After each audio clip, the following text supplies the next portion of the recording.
बच्चों, कक्षा चौथी विषय हिंदी में आज हम 5th पाठ रीड करेंगे। पाठ का नाम है पागल हाथी। ये हमारी कहानी है मुंशी प्रेमचंद की लिखी हुई। प्यारे बच्चों, इस लेसन में हम रीड करेंगे कि राजा साहब की खास सवारी मोती हाथी ने गुस्से में आकर अपने महावंत को मार डाला। राजा साहब ने क्रोधित होकर शाही सवारी की पदवी उससे छीन ली और उसे लकड़ियां ढोने के काम में रख लिया। हाथी को अपनी दशा देखकर बहुत दुख हुआ। वह जंजीर तोड़कर जंगल की ओर भाग निकला। राजा साहब के आदमी उसे पकड़ने के लिए दौड़े, पर डर से कोई उसके पास नहीं जा पाया। राजा साहब ने ऐलान किया कि मोती को जिंदा पकड़ने वालों को 1000 रुपये का इनाम दिया जाएगा। मोती के महावत का एक बेटा था। उसका नाम मुरली था। वह 8 साल का था। मुरली हिम्मत का बहुत धनी था। वह जंगल में जाकर पेड़ पर बैठ गया और मोती को पुकारने लगा। मोती ने मुरली को देखते ही पहचान लिया और अपने मस्तक पर बैठा लिया। दोनों राजमहल पहुंच गए। राजा साहब ने मुरली को 1000 रुपये का इनाम दिया और उसे अपना खास महावंत बना लिया। मोती फिर से राजा साहब की खास सवारी बन गया। प्यारे बच्चों, अब हम लेसन रीड करेंगे। मोती हाथी राजा साहब की खास क्या होता है बच्चों? विशेष सवारी था। वैसे तो वह बहुत सीधा और समझदार था, पर कभी कभी उसका मिजाज गर्म हो जाता था तो वह अपने आपे में नहीं रहता था। उस हालात में उसे किसी बात की सुध नहीं रहती थी, यानी होश नहीं रहता था। वह महावत का दबाव भी नहीं मानता था। एक दिन इसी पागलपन से उसने अपने महावत को मार डाला। राजा साहब ने यह खबर सुनी तो उन्हें क्रोध आया। मोती की पदवी छीन ली गई, यानी उपाधि छीन ली। उसे राजा साहब की सवारी पद से हटा दिया गया और कुलियों की तरह उससे लकड़ियां ढोनी पड़ती थी। वह जब अपनी इस दशा को देखता तो दुखी होता। वह सोचता, कहाँ मैं राजा का सबसे प्यारा हाथी था और आज मामूली मजदूर हूँ। यह सोचकर जोर जोर से चिंघाड़ता और उछलता। आखिर एक दिन उसे इतना जोश आया कि उसने लोहे की जंजीर तोड़ दी और जंगल की ओर भागा। थोड़ी ही दूर पर एक नदी थी। मोती पहले उस नदी में जाकर खूब नहाया, फिर वहां से जंगल की ओर चला।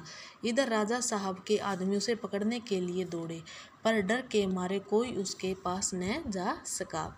जंगल में पहुंचकर मोती अपने पुराने साथियों को ढूंढने लगा, पर जंगल में हाथियों ने जब उसके गले में रस्सी और पांव में टूटी जंजीरें देखी तो मुंह फेर लिया, यानी सभी हाथियों ने मोती से यानी मुंह फेर लिया। वह भागता हुआ वापस महल की ओर चल पड़ा। वह रास्ते में ही था कि उसने देखा राजा साहब शिकारियों के साथ घोड़े पर चले आ रहे हैं। वह फौरन यानी तुरंत एक बड़ी चट्टान के आड़ में छिप गया, यानी आड़ में क्या होती है बच्चों? चट्टान के पीछे छिप गया। धूप बहुत तेज थी। राजा साहब जरा दम लेने के लिए घोड़े से उतरे। अचानक मोती चट्टान की आड़ से निकल पड़ा और चिंघाड़ता हुआ राजा साहब की ओर दौड़ा। राजा साहब घबराकर भागे और एक छोटी सी झोपड़ी में घुस गए। कुछ देर बाद मोती भी वहां पहुंच गया। उसने राजा साहब को झोपड़ी में घुसते हुए देख लिया था। पहले तो उसने अपनी सूंड से ऊपर का छप्पर गिरा दिया, फिर उसे पैरों से रौंदकर चूर-चूर कर दिया, यानी पैरों के तले कुचल दिया। अंदर राजा साहब का डर के मारे बुरा हाल था। जान बचने की कोई आशा नहीं थी। आखिर जब कुछ न सूझा तो वे जान पर खेलकर पीछे दीवार पर चढ़ गए और दूसरी ओर कूदकर भाग निकले। महल लौटकर राजा साहब ने ढिंढोरा पिटवा दिया कि जो आदमी मोती को जिंदा पकड़कर लाएगा उसे 1000 रुपये का इनाम दिया जाएगा। कई आदमी इनाम के लालच में उसे पकड़ने जंगल में गए, मगर उनमें से एक भी वापस नहीं लौटा। मोती के महावत का एक बेटा था। उसका नाम मुरली था। अभी वह कुल 8 वर्ष का था। इसलिए राजा साहब दया करके उसे और उसकी माँ को खाने पीने पहनने आदि के लिए कुछ खर्चा दिया करते थे। मुरली था तो बालक, किंतु हिम्मत का बड़ा धनी था। वह कमर कसकर मोती को पकड़कर लाने के लिए तैयार हो गया। मुरली जंगल में जाकर एक ऊंचे पेड़ पर चढ़कर बैठ गया। वहां से इधर उधर नजरें दौड़ाकर मोती को देखने लगा। मुरली ने देखा कि मोती सिर झुकाए उसी पेड़ की ओर चला आ रहा है। जैसे ही मोती पेड़ के नीचे आया, मुरली ने पेड़ के ऊपर से पुकारा, मोती। मोती मुरली को देखते ही पहचान गया। यह वही मुरली था जिससे वह अपनी सूंड पर उठाकर मस्तक पर बैठा लेता था, यानी माथे पर बैठा लेता था। मस्तक या तो जो माथा। मैंने ही इसके पिता को मार डाला था। ऐसा सोचकर उसे बालक पर दया आ गई। वह खुश होकर सूंड हिलाने लगा।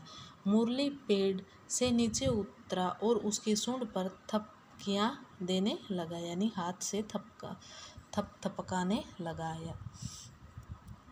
फिर उसने बैठने का इशारा किया। मोती बैठा नहीं। उसने मुरली को अपनी सूंड से उठाकर पहले की ही तरह अपने मस्तक पर बैठा लिया और राजमहल की ओर चल दिया।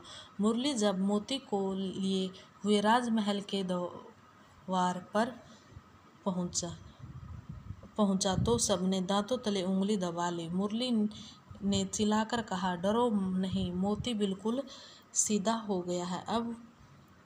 अब यह किसी को नहीं मारेगा। राजा साहब ने मुरली को 1000 रुपये का इनाम दिया।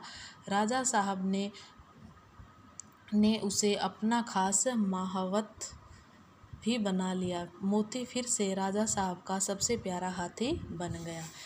प्यारे बच्चों, ये था हमारा 5th चैप्टर, जो कहानी दी हुई थी पागल हाथी।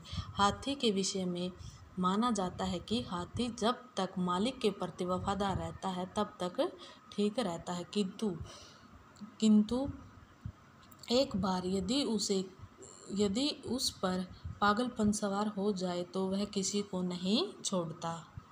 ये था हमारा बच्चों 5th चैप्टर पागल हाथी, जो कि हमने कंप्लीट रीड कर लिया है। Thank you.